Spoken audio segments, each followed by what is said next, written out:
الحمدللہ تعالی یہ انتہائی خوش نصیبی اور خوش بختی کی بات ہے کہ آج حضور علیہ الصلوۃ و تسلیم کے تبرکات شریف کی زیارت کا شرف ہمیں اور آپ کو نصیب ہو رہا ہے۔ حضور علیہ السلام کے سارے تبرکات میں سب سے اعلیٰ ترین تبرکات حضور کے منہ مبارک شریف ہے۔ اس سے بڑا حضور کا کوئی تبرک اس دنیا میں بظاہر موجود نہیں ہے، کیونکہ حضور علیہ السلام کی حضور کے جو بال مبارک ہے، منہ مبارک شریف ہے، وہ حضور علیہ الصلوۃ و تسلیم کے جسم پاک کا ایک حصہ ہے۔ یعنی ہم وہ خوش نصیب لوگ ہیں کہ ہم نے حضور کو تو نہیں دیکھا، لیکن حضور کے بال مبارک منہ مبارک شریف کو دیکھ کر ہم نے حضور علیہ السلام کے جسم اقدس کے کچھ حصے کی زیارت کا شرف حاصل کر لیا۔ بہت ادب کا مقام ہے، بہت سارے تبرکات ہیں، سب تبرکات کی عظمتیں اپنی جگہ پر ہے، اور اسلام میں تبرکات کی اہمیت ہے۔ قرآن مقدس میں اللہ نے تابوت سکینہ کا ذکر کیا ہے کہ تابوت سکینہ کے اندر جو ہے وہ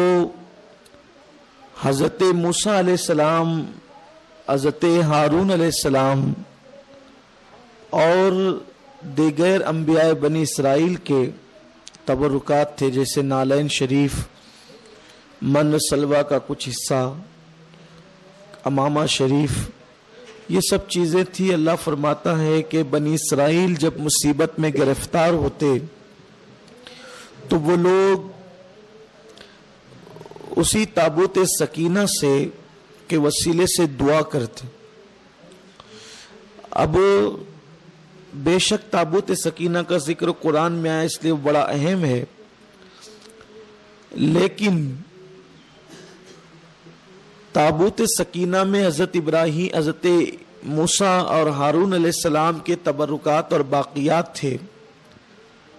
ہم کتنے خوش نصیب ہیں کہ ہمارے پاس جان موسیٰ، مصطفیٰ جان رحمت کے تبرکات موجود ہیں۔ انفاس العارفین میں یہ بات لکھی ہوئی ہے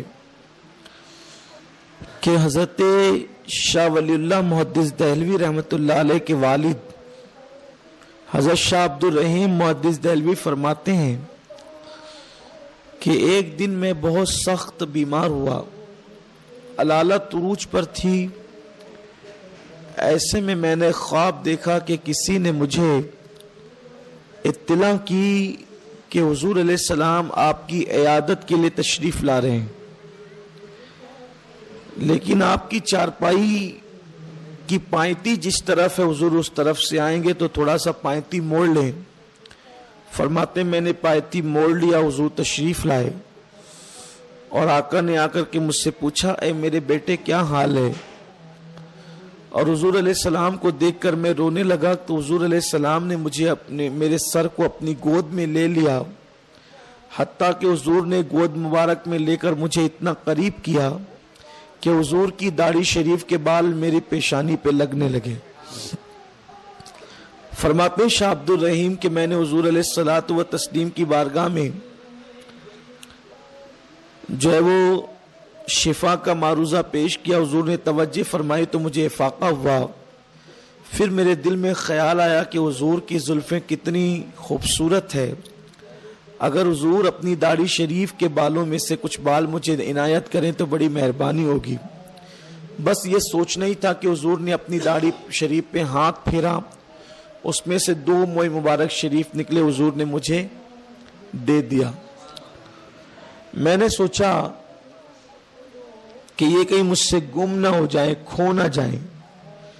تو حضور علیہ الصلوۃ و تسلیم نے مجھ پہ توجہ فرمائی اور ارشاد فرمایا کہ یہ تمہارے پاس ہے۔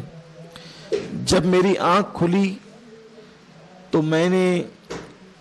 چراغ منگوا کر کے دیکھا تو میرے پاس منہ مبارک شریف نہیں تھے،